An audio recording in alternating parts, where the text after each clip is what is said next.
The Confederate States Ship, C.S.S. Pee Dee was launched in January 1865 as the American Civil War was stuttering to an end. She was sailing on the Great River Pee Dee in South Carolina, where she'd been built, when her short life as an active participant in the carnage of the Civil War ended little more than 2 months after her launch. But what happened to her then? Archaeologists were scouring the Pee Dee River when they uncovered 3 incredible Civil War relics. After 4 long years of conflict between Confederate and Union forces, by the beginning of 1865 the Civil War was reaching its conclusion. Although the main engagements of the war were fought on land, there was also action at sea. On the East Coast, the main activity came from the Union's blockade of Confederate ports. In 1861 General Winfield Scott formulated what was known as the Anaconda Plan. The gist of this was that a blockade of Confederate ports would cripple the Southern economy, bringing the war to a quick end. The blockade was indeed implemented, but failed in its goal of taking the war to a rapid conclusion. For its part, the Confederacy concentrated on defending its inland waters, such as the Mississippi and the Pee Dee, and its Atlantic and Gulf coasts. But it could never really compete seriously with the numerical superiority of the Union's naval forces. In fact, Union ships outnumbered Confederate ships by a margin of more than 3-to-1. The C.S.S. Pee Dee was built at the Mars Bluff Navy Yard, located on the banks of the Pee Dee River. This shipyard was opened in 1863 and is evidence of the success of the Union's naval blockade. This had forced Confederate shipbuilding to the safety of inland locations rather than coastal facilities. This Confederate shipyard was almost 100 miles from the Atlantic, and South Carolina state archaeologist Jonathan Leader told CNN it is one of the farthest shipyards inland. It was at the nexus of railroads and a lumber yard. It had an artisan group. It was a perfect mix of resources to get the job done. They built 5 boats. The ship's purpose would have been to guard the river against Union attack, as well as to venture out to sea, with the aim of harrying the Union ships involved in the coastal blockade. But by the time she was launched, it was all but over for the Confederate cause.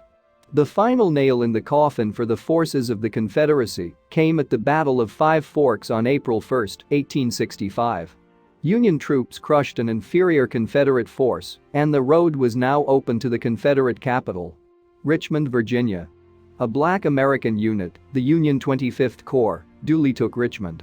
After the fall of Richmond and the ensuing Battle of the Appomattox Courthouse, Confederate General Lee realized that defeat was inevitable. On April 9, 1865, he surrendered to the forces of the Union's General Grant. This surrender signaled the final collapse of the Confederate forces elsewhere in the following weeks. So, with its January 1865 launch, the Pee Dee was finished in time to at least theoretically play its part in the hostilities. The vessel was 150 feet long and had a beam of 25 feet, and as well as sails, it had 2 large propellers powered by a steam engine. The masts were designed to fold down to allow the Pee Dee to sail under bridges. The ship was designed for a crew of 91, and something like 2/3 of them would have been dedicated to operating and servicing the ship's 3 guns. And these were truly formidable weapons. There were 2 Brooke rifled cannons, one at the stern, the other at the bow, plus a smooth-bore Dahlgren cannon set amidships. Leader told CNN that the Pee Dee was fast, powerful and deadly. After its launch, preceded by frantic searches for coal and other supplies, the Pee Dee never made it to the sea. By February 1865 Union forces had captured Georgetown, South Carolina, and that meant that the ship was confined to the River Pee Dee. In fact, the Pee Dee was only to see one brief piece of action. At the beginning of March, the ship's commander, Lieutenant Oscar Johnston, sailed his vessel to the city of Cheraw, some 60 miles upstream from the Pee Dee shipyard. The mission was to provide cover for Confederate troops crossing the Pee Dee River. Whether or not the ship fired a shot in anger is a matter of debate among historians. After this foray upriver, Johnston turned the Pee Dee around and headed back to the Mars Bluff shipyard. Union forces led by General Sherman overwhelmed Cheraw on March 2, 1865. The worry for the Confederacy now was that the Pee Dee and her guns might fall into enemy hands. This anxiety led to the order to destroy both the Mars Bluff shipyard and the Pee Dee. On March 15, the crew of the Pee Dee jettisoned the guns into the river. The ship was then taken a little way downstream, put to the torch and destroyed.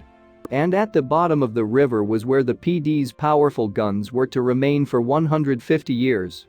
In the early and middle part of the 20th century, the Pee Dee was low enough on occasion to allow salvage of some of her parts. The propellers, for example, are displayed at the Florence County Museum.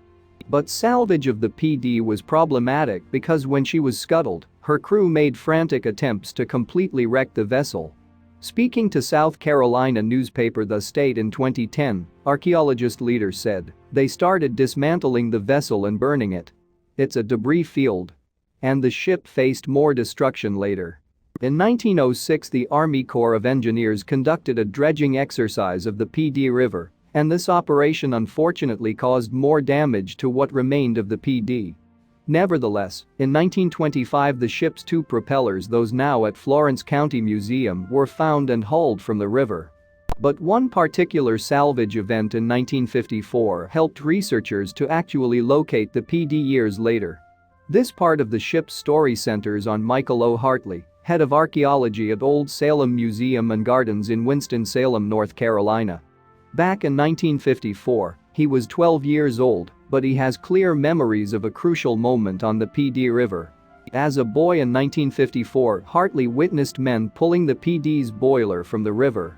And he went to the trouble of creating a sketch map and writing up notes about the intriguing event he'd seen firsthand. He spoke about his experience to The State in that 2010 article about the lost ship. Hartley told the newspaper, "I have always known, because I saw it, where that boat was.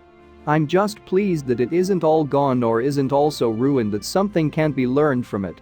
In fact, Hartley was speaking not long after the wreckage of the Pee Dee, or at least what remained of it, had in all probability been discovered. Or at least Leader, searching for the ship back in 2009, believed that the remains of the Pee Dee had been located.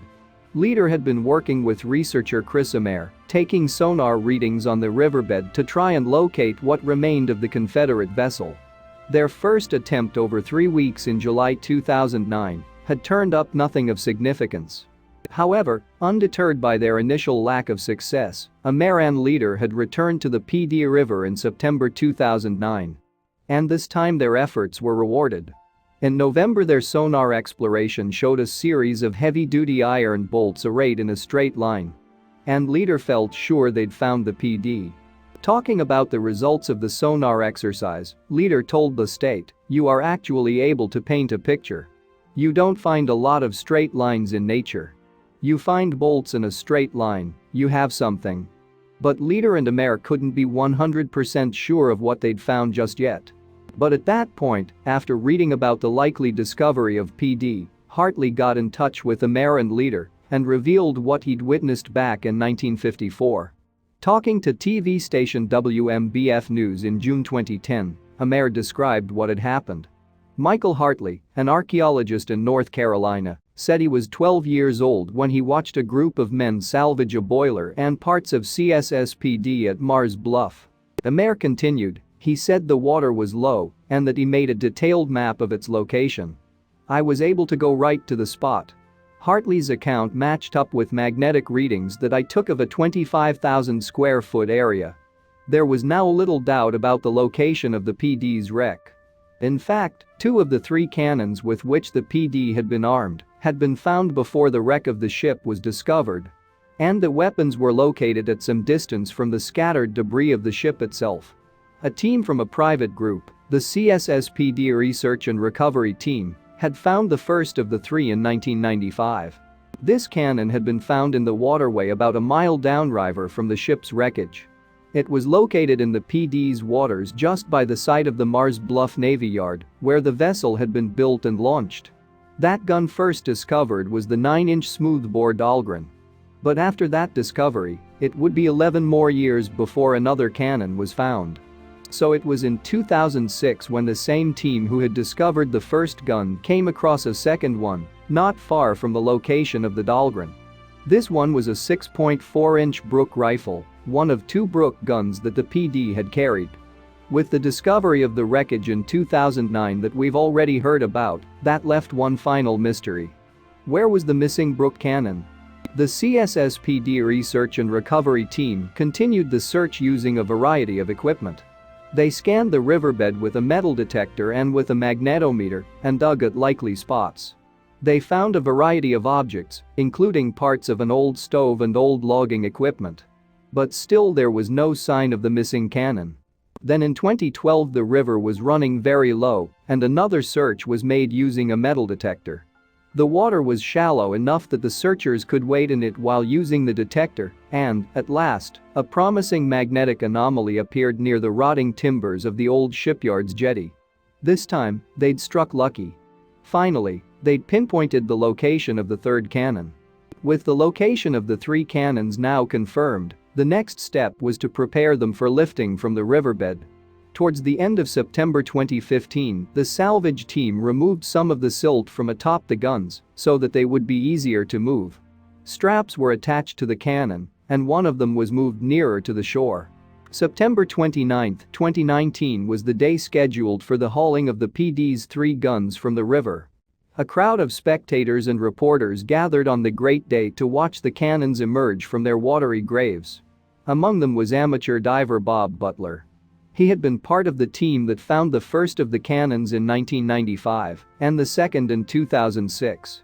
Speaking to the state on the day the guns were retrieved, Butler said, "We brought a little bit of South Carolina history to the surface today. This closed the book on a lot of history. It's really special." And there was another man present for whom this was an especially significant day. Catesby Jones, aged 90 when the cannons were lifted, had traveled all the way from his home in Selma, Alabama, to see the guns raised.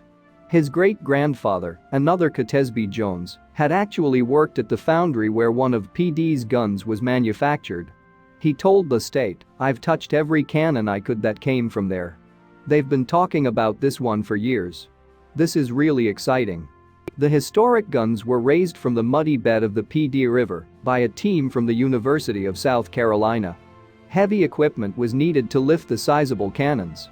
After all, between them the weapons weighed about 35,000 pounds and measured from 8.9 to 12.25 feet in length.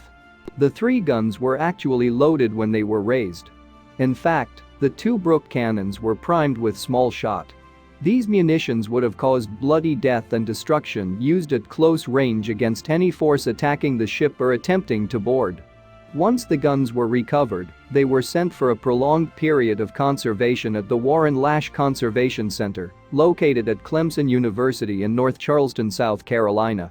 After that process was completed, the cannons were to be held permanently at the U.S. Department of Veterans Affairs in Florence.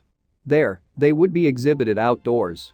The painstaking conservation work went on for 4 years before the guns were finally ready for public display. For 2 years the three cannons were left to soak in a special solution to remove salts which could ultimately damage the metal. Once that was done, conservators carried out further work including constructing carriages for the guns. In June 2019, the fully restored guns were installed at their new home outside the Florence County Veterans Affairs Center. Center Director Randy Godbold told WMBF News, "This is pretty unique. You know, where else do you have two Confederate war cannons and one Union cannon?" President of Florence County Historical Society, Ben Ziegler, added, "Having those cannons at the Veterans Center I think are a tangible reminder of that sacrifice and the efforts that go into keeping the order and liberty we enjoy." Thanks for watching, and don't forget to like and subscribe.